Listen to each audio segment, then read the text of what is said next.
بسم اللہ الرحمن الرحیم۔ حضرت خدیجہ رضی اللہ عنہما مکہ کی ایک نہایت شریف، امیر اور کامیاب کاروباری خاتون تھی، جنہیں ان کی پاک دامنی کی وجہ سے طاہرہ کہا جاتا تھا۔ وہ اپنا تجارتی مال مردوں کے ذریعے دوسرے ملکوں جیسے شام بھیجا کرتی تھی۔ جب انہوں نے حضور اکرم صلی اللہ علیہ وآلہ وسلم کی سچائی، امانت داری اور ملوکیت سے پاک اخلاق کا چرچا سنا تو انہوں نے آپ صلی اللہ علیہ وآلہ وسلم کو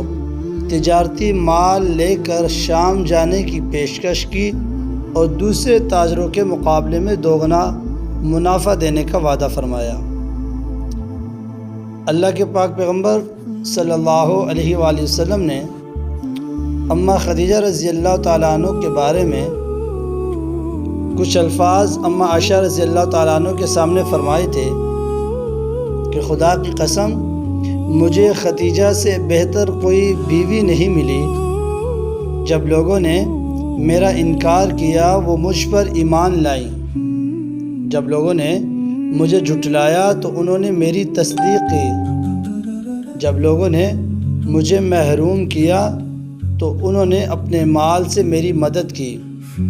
اور اللہ نے مجھے ان سے اولاد عطا فرمائی۔ تو جب اماں خدیجہ رضی اللہ تعالیٰ عنہ نے ان کو دوگنا منافع دینے کی پیشکش کی تو آپ صلی اللہ علیہ وآلہ وسلم نے یہ پیشکش قبول فرما لی۔ حضرت خدیجہ رضی اللہ تعالیٰ عنہ کا مال تجارت لے کر جب آپ صلی اللہ علیہ وآلہ وسلم شام روانہ ہوئے تو اس سفر میں حضرت خدیجہ رضی اللہ تعالیٰ عنہ کا غلام میسرہ بھی آپ صلی اللہ علیہ وآلہ وسلم کے ساتھ تھا۔ سفر کے دوران حضرت خدیجہ رضی اللہ تعالیٰ عنہ کا غلام آپ صلی اللہ علیہ وآلہ وسلم کی غیر معمولی دیانتداری، حسن اخلاق اور معجزاتی برکات کا خود مشاہدہ کیا۔ جب یہ قافلہ واپس مکہ پہنچا تو اس بار حضرت خدیجہ رضی اللہ تعالیٰ عنہ کو پہلے سے کہیں زیادہ منافع ہوا، اور ان کا غلام نے آپ صلی اللہ علیہ وآلہ وسلم کے اخلاق اور راست بازی کی بے حد تعریف کی۔ نبی کریم صلی اللہ علیہ وآلہ وسلم کے اعلیٰ کردار اور اپنے غلام کی باتوں سے متاثر ہو کر حضرت خدیجہ رضی اللہ تعالیٰ عنہ نے آپ صلی اللہ علیہ وآلہ وسلم سے نکاح کی خواہش کا فیصلہ کیا۔ انہوں نے اپنی ایک قریبی سہیلی نفیسہ بنت منیہ کے ذریعے آپ صلی اللہ علیہ وآلہ وسلم تک شادی کا پیغام بھجوایا۔ نفیسہ نے نبی کریم صلی اللہ علیہ وآلہ وسلم سے بات کی تو آپ صلی اللہ علیہ وآلہ وسلم نے اپنے چچاؤں سے مشورہ کرنے کے بعد اس پیغام کو قبول فرما لیا۔ مقررہ دن رسول اللہ صلی اللہ علیہ وآلہ وسلم اپنے چچاؤں، جن میں حضرت ابو طالب اور حضرت حمزہ رضی اللہ تعالیٰ عنہ شامل تھے، اور خاندان کے دیگر افراد کے ساتھ حضرت خدیجہ رضی اللہ تعالیٰ عنہ کے گھر تشریف لے گئے۔ آپ صلی اللہ علیہ وآلہ وسلم کے چچا ابو طالب نے آپ کا نکاح کا خطبہ پڑھا، جس میں انہوں نے بنو ہاشم کی فضیلت اور آپ صلی اللہ علیہ وآلہ وسلم کے اعلیٰ اوصاف کا ذکر کیا۔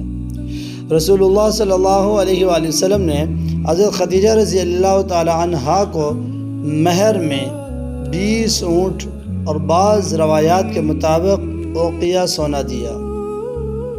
نکاح کے وقت رسول اللہ صلی اللہ علیہ وآلہ وسلم کی عمر مبارک 25 سال تھی، جبکہ حضرت خدیجہ رضی اللہ تعالیٰ عنہ کی عمر مبارک 40 سال تھی۔ حضرت خدیجہ رضی اللہ تعالیٰ عنہ رسول اللہ صلی اللہ علیہ وآلہ وسلم کی پہلی زوجہ تھی، اور ان کی زندگی میں آپ صلی اللہ علیہ وآلہ وسلم نے دوسری شادی نہیں کی۔ انہوں نے ہر مشکل وقت میں آپ صلی اللہ علیہ وآلہ وسلم کا ساتھ دیا، خاص طور پر جب پہلی وحی نازل ہوئی تو سب سے پہلے اسلام قبول کیا۔ جب غار حرا میں پہلی مرتبہ اللہ تعالیٰ کے فرشتے حضرت جبریل امین علیہ السلام وحی لے کر سورۃ علق کی ابتدائی آیات لے کر نازل ہوئے تو وہ رسول اللہ صلی اللہ علیہ وآلہ وسلم کے لیے ایک بالکل نیا اور غیر معمولی اور انتہائی بھاری روحانی تجربہ تھا۔ اس اچانک اور عظیم واقعے کے بعد آپ صلی اللہ علیہ وآلہ وسلم پر ایک خاص طبی اور قلبی کیفیت طاری ہوئی۔ احادیث مبارکہ خاص طور پر صحیح بخاری کی روشنی میں اس وقت آپ صلی اللہ علیہ وآلہ وسلم کی کیفیت درج ذیل تھی۔ وحی کے محیب اور عظیم الشان تجربے اور فرشتہ جبریل امین کے آپ کو سینے سے لگا کر زور سے بھینچنے یعنی کہ دبانے کی وجہ سے آپ صلی اللہ علیہ وآلہ وسلم پر شدید ہیبت طاری ہو گئی۔ جب آپ صلی اللہ علیہ وآلہ وسلم غار حرا سے اپنے گھر تشریف لائے تو خوف اور شدت سے آپ کے کندھے اور دل لرز رہے تھے۔ گھر پہنچتے ہی آپ صلی اللہ علیہ وآلہ وسلم نے اپنی زوجہ سے فرمایا، زمبلونی زملونی، مجھے چادر اڑا دو، مجھے چادر اڑا دو۔ آپ صلی اللہ علیہ وآلہ وسلم پر طاری کپکپی اور کیفیت کو دیکھ کر اما خدیجہ رضی اللہ تعالیٰ عنہ نے آپ صلی اللہ علیہ وآلہ وسلم کو چادر اڑائی، یہاں تک کہ آپ صلی اللہ علیہ وآلہ وسلم کا خوف اور گھبراہٹ دور ہوئی۔ جب طبیعت میں کچھ سکون آیا تو آپ صلی اللہ علیہ وآلہ وسلم نے اما خدیجہ رضی اللہ تعالیٰ عنہ کو غار کا پورا واقعہ سنایا اور اپنے دلی خطرے کا اظہار کرتے ہوئے فرمایا کہ مجھے اپنی جان کا اندیشہ ہو گیا تھا۔ مفسرین کے مطابق اس کا مطلب یہ تھا کہ آپ صلی اللہ علیہ وآلہ وسلم کو لگا کہ شاید اس بھاری بوجھ اور ہیبت کو آپ صلی اللہ علیہ وآلہ وسلم کا جسم مبارک برداشت نہ کر پائے یا کوئی شدید بیماری لاحق ہو جائے گی۔ اس نازک ترین موقع پر اما خدیجہ رضی اللہ تعالی عنہا نے تاریخ ساز الفاظ کہے جنہوں نے آپ صلی اللہ علیہ وآلہ وسلم کو بے پناہ حوصلہ اور ڈھارس دی اور آپ صلی اللہ علیہ وآلہ وسلم کی نبوت کی سچائی پر مہر لگا دی۔ انہوں نے فرمایا کہ ہرگز نہیں، اللہ کی قسم، اللہ آپ کو کبھی تنہا نہیں چھوڑے گا اور کبھی رسوا نہیں کرے گا۔ انہوں نے اس کی وجوہات آپ صلی اللہ علیہ وآلہ وسلم کے اخلاق عالیہ کی صورت میں بھی بیان کی۔ آپ صلہ رحمی کرتے، رشتہ داروں سے اچھا سلوک کرتے تھے،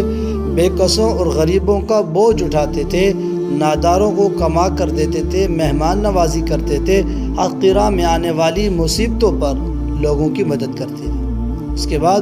اما خدیجہ رضی اللہ تعالیٰ عنہ آپ صلی اللہ علیہ وآلہ وسلم کو اپنے چچا زاد بھائی ورقہ بن نوفل کے پاس لے گئی، جنہوں نے تورات اور انجیل کے علم کی روشنی میں تصدیق کی کہ یہ وہی ناموس یعنی فرشتہ ہے جو حضرت موسیٰ علیہ السلام پر نازل ہوا تھا، اور یہ ہے آپ صلی اللہ علیہ وآلہ وسلم اللہ کے نبی ہیں۔ رسول اللہ صلی اللہ علیہ وآلہ وسلم اور اما خدیجہ رضی اللہ تعالی عنہا کی مبارک ازدواجی زندگی سے آپ صلی اللہ علیہ وآلہ وسلم کی 6 اولاد، 2 بیٹے اور 4 بیٹیاں ہوئیں، جن کی تفصیل درج ذیل ہے۔ بیٹے صاحبزادے حضرت خدیجہ رضی اللہ تعالی عنہا سے آپ کے 2 بیٹے پیدا ہوئے، تاہم دونوں بچپن ہی میں نبوت سے پہلے یا نبوت کے اوائل میں وفات پا گئے۔ حضرت قاسم رضی اللہ تعالیٰ عنہ یہ آپ صلی اللہ علیہ وآلہ وسلم کے سب سے پہلے فرزند تھے اور انہی کے نام پر رسول اللہ صلی اللہ علیہ وآلہ وسلم کی کنیت ابو القاسم قاسم کے والد تھی۔ حضرت عبداللہ یہ دوسرے صاحبزادے تھے جنہوں نے ان کی پاکیزہ اوصاف کی وجہ سے طیب اور طاہر بھی کہا جاتا تھا۔ آپ صلی اللہ علیہ وآلہ وسلم کی 4 صاحبزادیاں اما خدیجہ رضی اللہ تعالی عنہا کے بطن مبارک سے پیدا ہوئیں، جنہوں نے اسلام کا دور دیکھا، ہجرت کی، اور ان سب کا شمار بلند مرتبہ صحابیات میں ہوتا ہے۔ حضرت زینب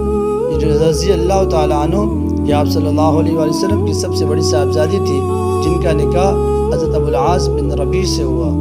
حضرت رقیہ رضی اللہ تعالی عنہ ان کا نکاح امیر المؤمنین حضرت عثمان غنی رضی اللہ تعالی عنہ سے ہوا اور انہوں نے حبشہ اور مدینہ کی طرف ہجرت کی۔ حضرت ام کلثوم حضرت رقیہ کی وفات کے بعد ان کا نکاح بھی حضرت عثمان غنی رضی اللہ تعالی عنہ سے ہوا۔ اسی وجہ سے حضرت عثمان غنی رضی اللہ تعالی عنہ کو ذی النورین یعنی 2 نوروں والا کہا جاتا تھا۔ حضرت فاطمہ الزہرا یہ آپ صلی اللہ علیہ وآلہ وسلم کی چھوٹی اور لاڈلی صاحبزادی تھی،